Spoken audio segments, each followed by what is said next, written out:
और आइए शुरुआत करते हैं।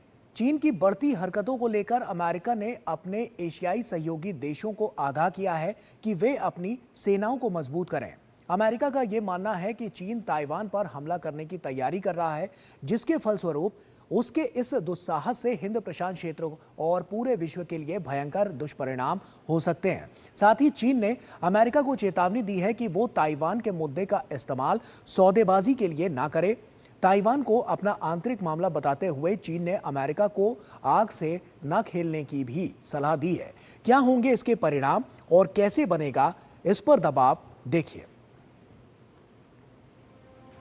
अमेरिका को खुली धमकी, आग से ना खेले वरना जल जाएगा हाथ। पिछले दिनों अमेरिका को ये कड़ी चेतावनी चीन ने दी है। विदेश मंत्रालय की ये तीखी प्रतिक्रिया अमेरिकी रक्षा मंत्री पीट हेग्सेथ के उस बयान के बाद आई जिसमें उन्होंने ताइवान क्षेत्र के लिए चीन को बड़ा खतरा बताया था। इस पर पलटवार करते हुए चीन ने ताइवान को घरेलू मुद्दा बताते हुए किसी भी विदेशी हस्तक्षेप को बर्दाश्त नहीं करने की चेतावनी दी। चीन ने अमेरिका पर हिंद प्रशांत क्षेत्र को बारूद के ढेर में बदलने का आरोप लगाते हुए ताइवान को लेकर सौदेबाजी न करने की सलाह दी।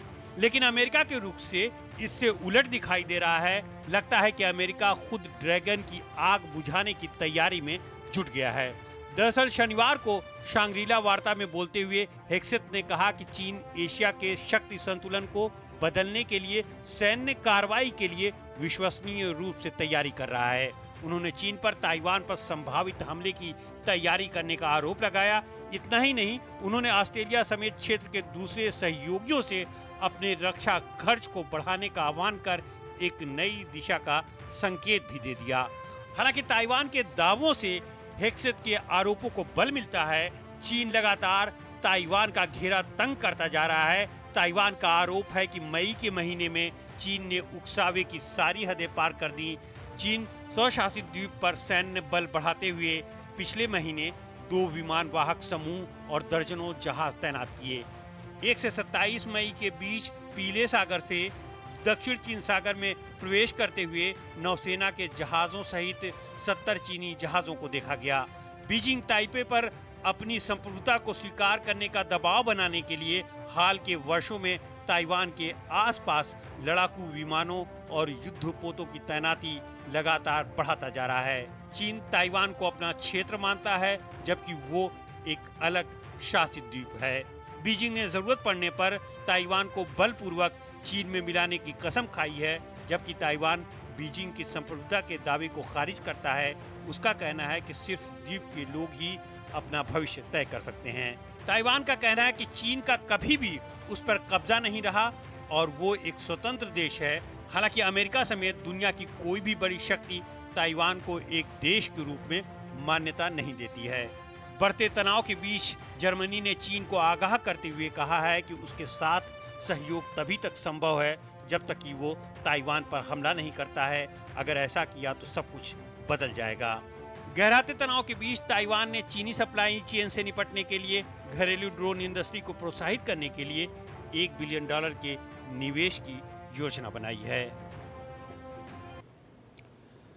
तो ऐसे में ये जो अभी स्थितियां चल रही हैं किस ओर इशारा कर रही हैं, आइए इसी पर चर्चा करते हैं। अंशु जोशी हमारे साथ जुड़ रही हैं, प्रोफेसर हैं school of international studies JNU। Anshu ji, आपका बहुत बहुत स्वागत है। और उसी के साथ सबसे पहला सवाल मेरा यही है कि अभी जो हम वहां पर स्थितियां देख रहे हैं, ऐसे में अब क्या लगता है कि भविष्य इसका क्या हो सकता है? काफ़ी कुछ हमने पहले देखा है, अभी मौजूदा स्थिति ये है कि अभी भी इसी तरह की अमूमन स्थितियां नजर आ रही हैं। अब आगे क्या? गौरव, स्थितियां तो बिल्कुल तनावपूर्ण नजर आ रही है।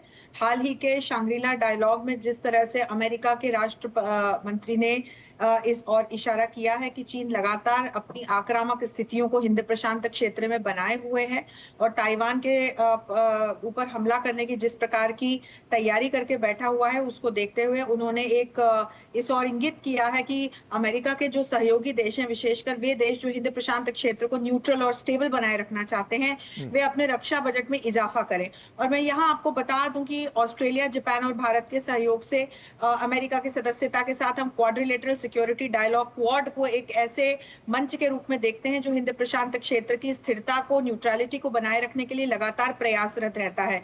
हमने बीते दिनों ये भी देखा कि किस तरह से जापान जैसा देश अपने रीमिलिटराइजेशन को लेकर के आगे बढ़ा है और अपने जीडीपी का एक अच्छा खासा हिस्सा उसने अपने रीमिलिटराइजेशन को समर्पित किया है। जी। और यदि इजराइल हमास और रशिया यूक्रेन के युद्ध के बाद कोई एक ऐसा क्षेत्र जहां पर स्थितियां विस्फोटक दिखाई पड़ती हैं, वो एक्सपर्ट्स के हिसाब से हिंद प्रशांत क्षेत्र ही है। तो आगे अब ये देखना रोचक भी होगा और कहीं ना कहीं एक एप्रीहेंशन भी है कि यहाँ पर और तनाव ना बढ़े।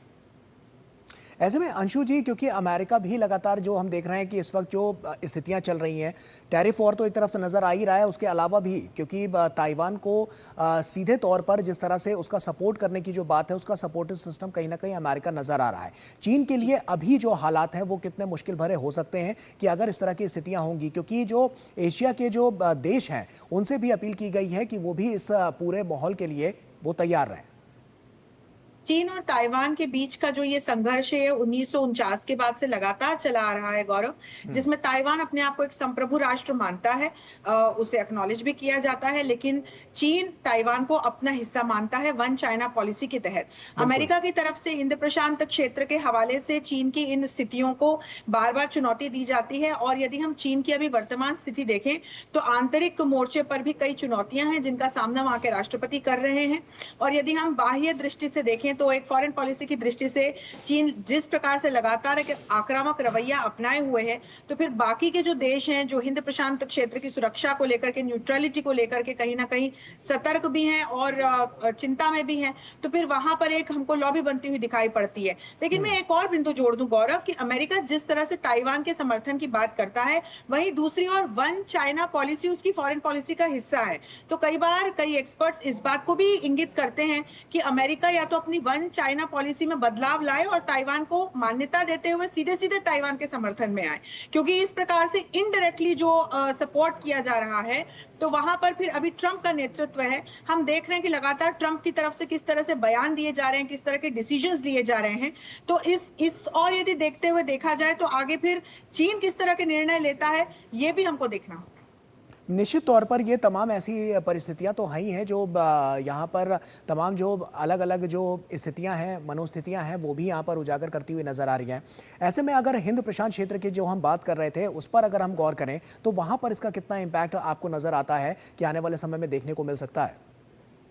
गौरव, हिंद प्रशांत क्षेत्र की बात करें तो न सिर्फ ट्रेड की दृष्टि से बल्कि यदि हम सामरिक दृष्टि से भी देखते हैं तो बहुत महत्व का ये क्षेत्र है। और न सिर्फ एशियाई देशों के लिए, अमेरिका जैसा देश इसीलिए इस क्षेत्र को लेकर लगातार चिंता में रहता है। इसका न्यूट्रल बने रहना, इसका स्टेबल बने रहना पूरे विश्व के व्यापार के लिए, वैश्विक शांति और सुरक्षा के लिए अत्यंत महत्वपूर्ण है। हम एक और तो हिंद प्रशांत क्षेत्र में लगातार चीन की आक्रामक हरकतों को देख ही रहे हैं, हम दूसरी ओर देख रहे हैं कि चीन ने किस तरह से अपने बेल्ट एंड रोड इनिशिएटिव के माध्यम से दुनिया के अलग अलग हिस्सों में जाकर के अपने पैर पसार लिए हैं। अलग अलग जो बंदरगाह हैं, चाहे वो जकुटी जैसा बंदरगाह हो, श्रीलंका का आप देखिए हम्बनटोटा जैसा बंदरगाह हो, पाकिस्तान में ग्वादर जैसे महत्वपूर्ण बंदरगाहों पे चीन ने आज की तारीख में कब्जा कर रखा है।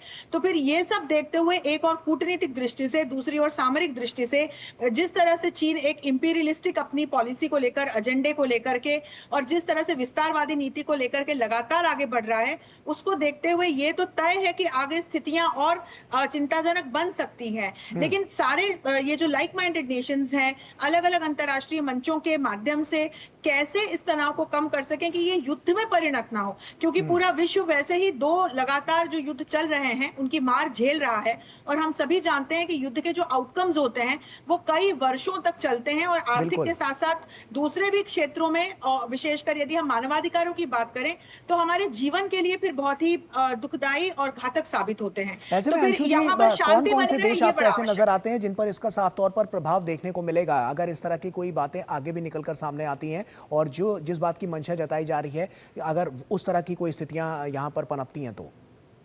यदि इस प्रकार की कोई स्थितियां पनपती हैं तो हम सभी जानते हैं कि युद्ध मुफ्त में नहीं होता। युद्ध के लिए पैसे लगते हैं, युद्ध हम्म। के लिए हथियार लगते हैं, युद्ध के लिए मैन पावर लगती है। तो फिर इस दृष्टि से देखिए कि जो भी देश इसमें शामिल होते हैं या यहाँ पर यदि किसी भी प्रकार की कार्रवाई होती है तो किस तरह से पूरे विश्व की अर्थव्यवस्था पर एक प्रतिकूल असर पड़ेगा। हम्म। हिंद प्रशांत क्षेत्र व्यापार की दृष्टि से, व्यापारिक मार्ग की दृष्टि से पूरे विश्व के लिए बहुत महत्वपूर्ण है। सप्लाई चेन्स बाधित होंगी और यदि सप्लाई चेन्स बाधित होती हैं तो फिर इसका वैश्विक अर्थव्यवस्था पर एक बड़ा प्रतिकूल असर पड़ने की संभावना फिर हो सकती है। इसके अलावा आप देखिए तो फिर एक और हम क्लाइमेट चेंज कंटेनमेंट की, सस्टेनेबल डेवलपमेंट की और एनवायरनमेंट प्रोटेक्शन की बात कर रहे हैं, लेकिन जब युद्ध होते हैं तो उसका कितना प्रतिकूल असर न सिर्फ इनसे जुड़े बजट्स पर पड़ता है, ये तमाम जो ऑब्जेक्टिव्स हैं ये कहीं धरे के धरे रह जाते हैं। मानवाधिकारों का हनन होता है, फिर कहीं ना कहीं रिफ्यूजीज की समस्या को हम देखते हैं। तो ऐसे तमाम पहलू हैं, ये सिर्फ एक आर्थिक दृष्टि से या एक सामरिक दृष्टि से जुड़ा पहलू नहीं है। इसके फिर आप देखिए सोशियोलॉजिकल इम्पैक्ट भी होते हैं, इसके पॉलिटिकल इम्पैक्ट भी होते हैं। कई बिल्कुल। जगह फिर सरकारों का बनना बिगड़ना भी हम देख सकते हैं।